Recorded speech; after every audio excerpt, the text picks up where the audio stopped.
안녕하세요, 포동포동팜입니다. 오늘은 지금 밭에 나와서 오늘 이제 1차 GA 처리를 다 끝냈고, 저는 이제 좀 오래 걸렸어요. 꽃이 다 피고 난 다음에 하는데도 제가 담그는 속도보다 꽃이 피는 속도가 빨라가지고 좀 오래 걸렸어요. 일단은 그래서 다 끝냈고, 지금 여기 보시면 이제 흰고리들이 한지 한 4일 정도 된 거예요. 4일 정도 됐고, 이제 노란색 고리, 이 노란색 고리들이 이제 이틀 정도 된 애들. 일단 제가 지금 말씀드리고 싶은 게 적정 착가량하고 잎의 배치에 대해서 조금 말씀을 드리려고 지금 영상을 찍는 건데, 일단 그거에 대해서 설명을 드리자면, 조금 심오한 말이긴 한데 제가 볼게요. 유목기하고 지금 어느 정도 좀 연차가 지난 나무들하고 차이가 뭘까요? 광합성량으로 한번 생각을 해볼게요. 광합성량에 대해서 얘기를 하자면, 광합성은 잎도 하지만 열매도 하거든요. 근데 유목기 때 과립이 작고 빨리 익어요. 대신에 과립이 작고, 왜? 광합성을 너무 많이 해서. 그 광합성을 너무 많이 한다는 말은 이 신초에서 나온 가지, 이 길이도 길고 주지는 가늘고 잎은 있고 가지는 몇 개 못 받았으니까 들어오는 햇볕량을 그대로 받는다는 거죠. 근데 어쨌든 햇볕이라는 것 자체가 얘네가 광합성을 무한대로 할 수 있는 게 아니에요. 광포화점이라는 게 있어갖고 그 이상을 받아들이지 못해요. 그 후에는 활성산소만 나오거든요. 그게 지속되면은 이제 뭐 엽소 유발을 한다든지 그렇게 되는 거거든요. 그래서 어느 정도 잎도 있어야 되고 사이즈도 적당히 있어야 되고 양도 조금 있어야 돼요. 그래서 저는 잎을 너무 이쁘게 막 한 장 한 장 햇볕을 다 받을 수 있게 하느냐, 아니라는 거죠. 저는 웬만하면 좀 많이 이렇게 겹쳐놔요. 이게 지금 순정리가 안 되고 아직 정리가 조금 덜 됐는데 이렇게 좀 겹쳐놔요. 겹쳐놔야 어쨌든 간에 얘네가 잎에 저장을 한단 말이에요. 탄수화물이 뭐예요? 말 그대로 이산화탄소, 그리고 뿌리에서 뽑아 올리는 물에서 얘네가 산소, 수소 분리를 하죠. 그래서 탄소하고 수소하고 만나서 탄소 그리고 수소 화합물, 그걸 이제 탄수화물이라고 부르는 건데, 그렇게 된 탄수화물들은 당으로도, 포도당으로도 쓰이고 녹말로도 쓰이고, 또는 잎 신초 생장으로도 가고 잎 생장으로도 가고 과실 생장으로도 가고, 이렇게 다 양분을 나눠준단 말이에요. 저장을 해놨다가. 근데 그게 어쨌든 간에 넘쳐서 좋냐? 좋을 게 하나도 없어요. 그것 또한 문제가 된다라는 거예요. 그러니까는 자기 밭에 적정, 그 평수에 이제 적정 과실량을 어느 정도 가져가느냐, 뭐 그거는 조금 어려운 말이긴 한데, 보시면 열매를 저도 이렇게 많이 달려 있잖아요. 달려 있어요. 이렇게 때려요. 흘렀어요. 얘 못 익히는 거예요. 두 송이잖아요. 얘는 괜찮아. 얘 안 돼. 그럼 이런 애들은 이쁘고 좋아도 지나가면서 그냥 한 번씩 툭툭 때리고 없애버리란 말이에요. 이런 거는 필요가 없어요. 이런 것만 잘 골라내 주셔도 충분히 좋은 열매 나와요. 그리고 열매에 햇볕이 받는 게 좋으냐 안 좋으냐, 자, 이 부분에 대해서 조금 설명을 드릴게요. 잎에 햇볕을 받으면 얘네가 좋을까 안 좋을까요? 좋은 점도 있고 나쁜 점도 있어요. 자, 좋은 점은 얘네도 광합성을 한다 그랬죠. 열매도 해요. 잎뿐만 아니고 열매도 하는데, 열매를 하게 되면 열매가 햇볕에 너무 많이 노출이 되면, 자, 얘네들은 비대기가 1차, 2차가 있는 게 아니에요. 1, 2, 3기가 있어요.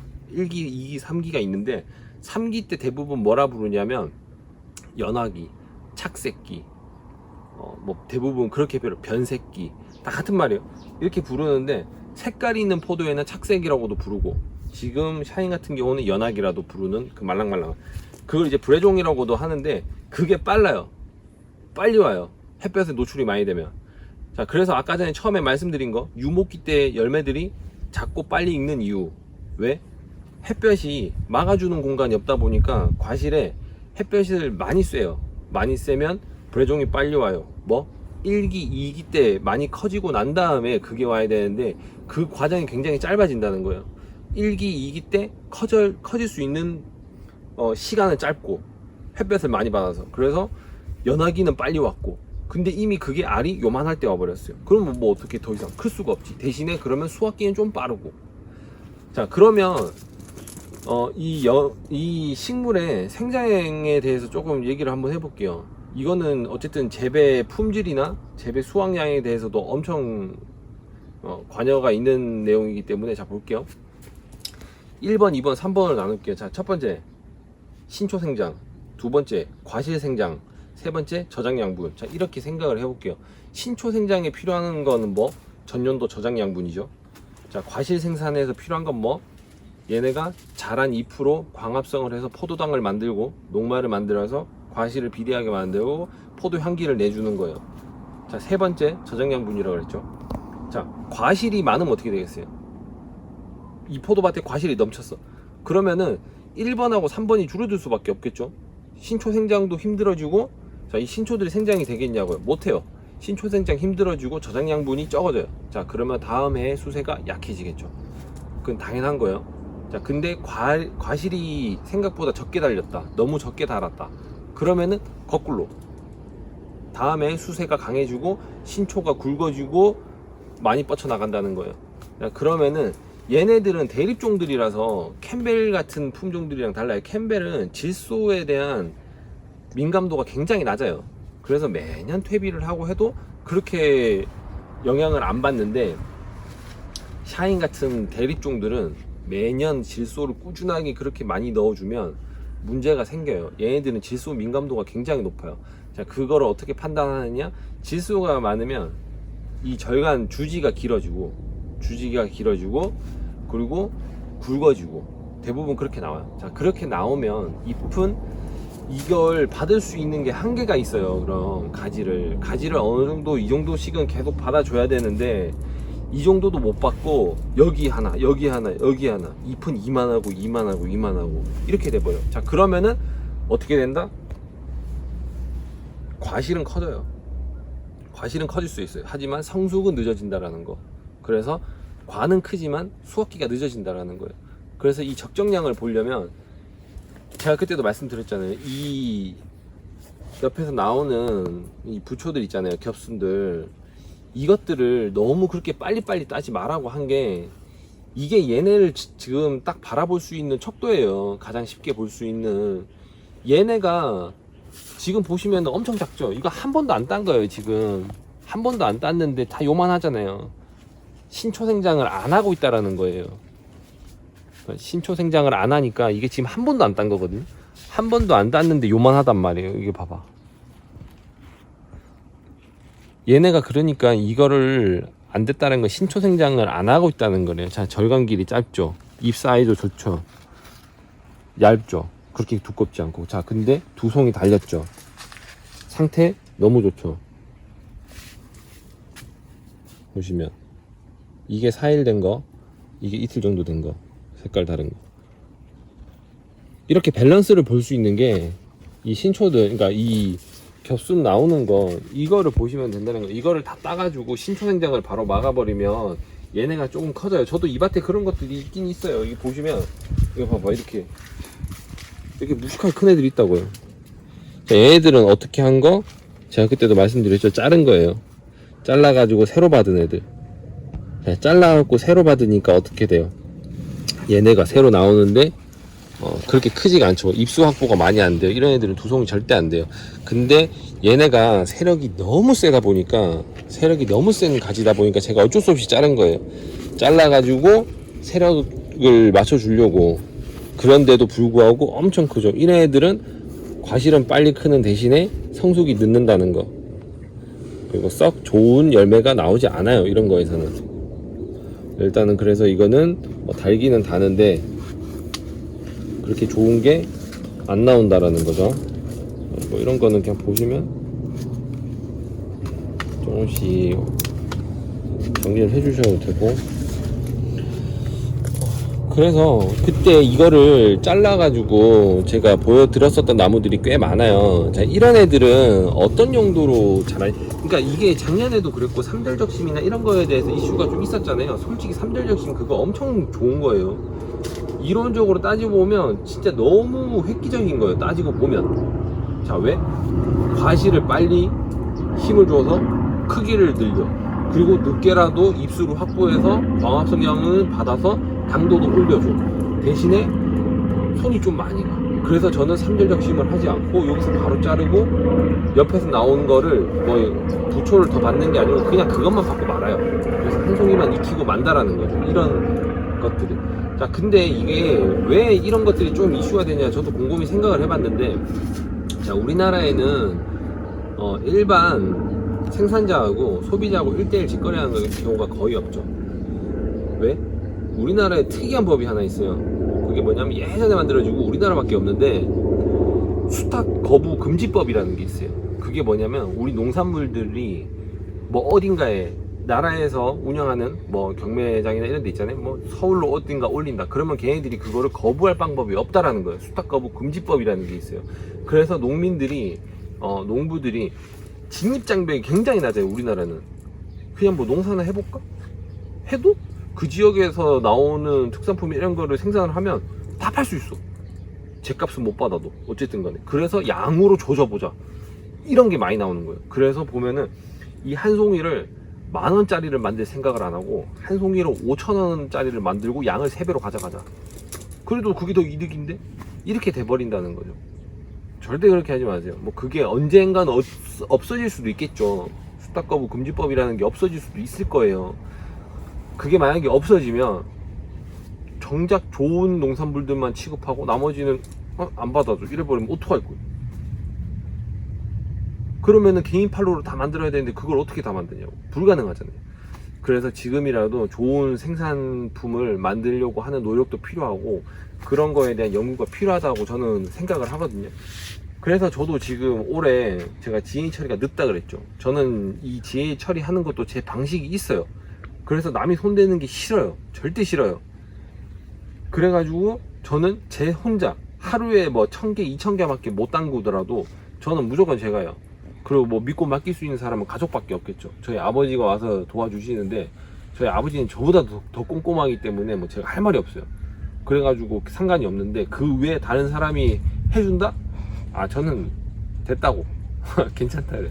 와이프 시킬 수 있어요. 하지만 제가 와이프 시켜놓잖아요. 한 줄 가면 계속 가서 봐. 한번 보고 저 딴 거 하다가 또 가서 보고 마음이 안 놓인다는 거예요. 어쨌든 간에 그렇다는 거거든요. 그렇기 때문에 조금이라도 좋은 거 만들려고 그렇게 노력을 하고 있거든요. 그래서 뭐 다른 분들도 조금 그렇게 신경을 써 주시면 조금 더 좋아지지 않을까. 그래서 저도 지금 이거 다 담궈 놓고 지금 하고 있는 게 뭐냐면 이렇게 털고 다녀요. 자, 이렇게 붙어 있는 거 빼고 이렇게 털고 다녀요. 터는데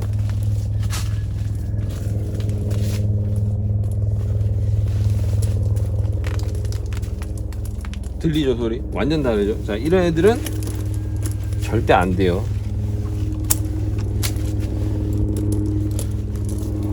그렇다고 해서 이게 만약에 여기에 한 송이만 있는데 한 송이만 있는데 걷어내냐? 아, 그건 아니에요. 한 송이만 있으면 그건 달아 넣으세요. 이건 두 송이가 있으니까 방금 그거는 막 흘렀죠. 근데 얘는 때려도 안 흘러요. 이런 애들은 상관이 없다라는 거예요. 자, 두 송이 중에 이런 게 있어요 보면. 자, 얘도 막 흘러요, 그죠? 근데 얘는 한 송이밖에 없어. 그럼 얘는 어쩔 수 없이 그냥 두세요. 그냥 이거를 뭐 갖다 판다 이런 마인드로 남겨두라는 게 아니고 얘를 위해서 남겨두라는 거예요. 얘를 위해서. 얘를 지금 이걸 줄이면 얘가 만들어내는 광합성이나 이런 걸 해가지고 탄수화물 만들어내고 그 탄수화물을 포도당을 만들고 하는데 그게 쓸데가 없잖아요. 그러면 어디로만 간다? 신초생장으로만 간다라는 거. 신초생장과 저장양분으로만 간다는 거. 근데 지금은 저장양분으로 갈 때가 아니니까 신초생장으로만 가요. 그럼 얘가 굵어지고 입은 점점 커지고 쓸데없는 활성산소만 계속 나오고 막 부초 막 이거 겹수 계속 나오고 그러면 다음 해에 좋은 게 나오는가? 안 나온다는 거예요. 그래서 어쩔 수 없이 달아놓고 이런 거는 두 송이 있는 것 중에서 탁탁 털었는데 막 그런 게 있다 그러면 걷어내세요. 그리고 자, 잎들 겹쳐서는 안 된다? 괜찮아요. 광합성 양에는 한계가 있다라는 거. 물론 그게 문제가 되는 건 언제? 장마기 때. 장마기 때는 어쨌든 잎이 적거나 많으나 광합성을 안 해요. 그렇기 때문에 필요가 없어요. 광합성을 한다는 거는 햇볕이 꼭 있어야만 하는 게 아니고, 햇볕이 있을 때는 광합성을 하는 속도가 올라간다는 거지, 광합성을 많이 한다, 적게 한다, 이게 아니에요. 광합성 하는 속도가 빠르다라는 거예요, 그냥.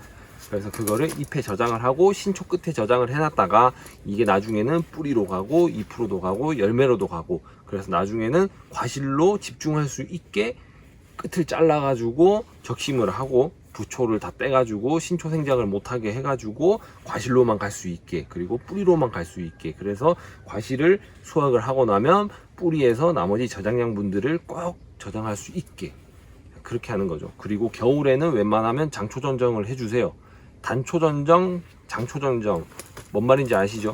단초는 새눈 밑으로 자르는 걸 단초라 그러고 그 이상으로 남겨놓는 걸 장초라 그러는데, 겨울철에 장초전정을 해놓고 마지막에 뭐 지역별로 다르지만 새눈을 받기 전에 그때 골라서 전정을 해주시면 돼요. 그렇게 해주시면 되고, 다른 거 뭐 약에 대해서 설명을 드리자면, 약체화되는 거 지금 이제 6월달 됐으니까 조심해야 될 게 응애, 녹균병, 이 두 개는 얘네 품질에 확실하게 문제를 주기 때문에 꼭 방제를 해주시고, GA 처리 끝나고 이틀이나 3일 있다가 전 할 거예요. 하고 2차 끝나고 또 며칠 있다가 하고, 그리고 포도봉지 싸기 전에 한 번 더 하고, 그래서 한 3번. 근데 포도봉지 싸기까지 전 포도봉지를 늦게 쌀 거거든요. 포도봉지를 늦게 쌀 거기 때문에 2번 정도 더 치겠죠. 포도봉지를 늦게 싸는 거는 이유가 있어요. 어쨌든 그거는 뭐 제 밭에 필요한 부분이라서 저는 늦게 싸는 거예요. 뭐 옛날 어르신들 보면 그러잖아요. 포도 그 따기 수확하기 전에 봉지 다 벗겨라. 그거 다 일리가 있는 거예요. 그거를 이론적으로 설명을 하자면 뭐 말이 길어지지만 어쨌든 다 일리가 있는 거예요. 왜? 얘네도 햇볕을 받으면 당이 올라간다는 거. 그렇기 때문에 그렇게 하는 경우가 있어요. 어쨌든 그렇고, 오늘 말이 조금 길어지는데, 지금 저는 밑으로 주고 있는 거는 물 말고는 아무것도 없다라는 거. 지금 세포 분열 시기죠. 세포가 확장이 되는 게 아니에요. 세포 분열. 세포가 분열하고 난 다음에 2차 때 세포 확장하죠. 그때 약간 좀 힘이 딸릴 수 있어요. 그러면 그때 선택적으로 주는 거는 그때 포장에 맞게 주시면 될 것 같고, 지금 현재는 어쨌든 간에 물만 주고 있다라는 거. 그리고 환기 잘 시켜주시고 그렇게 하시면 될 것 같아요. 자, 오늘은 뭐 급하게 좀 영상을 찍었는데, 제 말이 뭐 순서가 조금 왔다 갔다 하고 좀 어려웠는지 모르겠어요. 그러니까 댓글로 좀 남겨주시고, 그리고 좀 뭐 궁금하거나 하신 분들은 댓글로 많이 남겨주시고, 뭐 소통을 많이 했으면 좋겠어요. 뭐 심심하면 놀러 오시고, 저도 이제 어느 정도 바쁜 건 조금 지났기 때문에 그렇게 하면 될 것 같습니다. 그러면 또 다음에 영상으로 찾아뵐게요.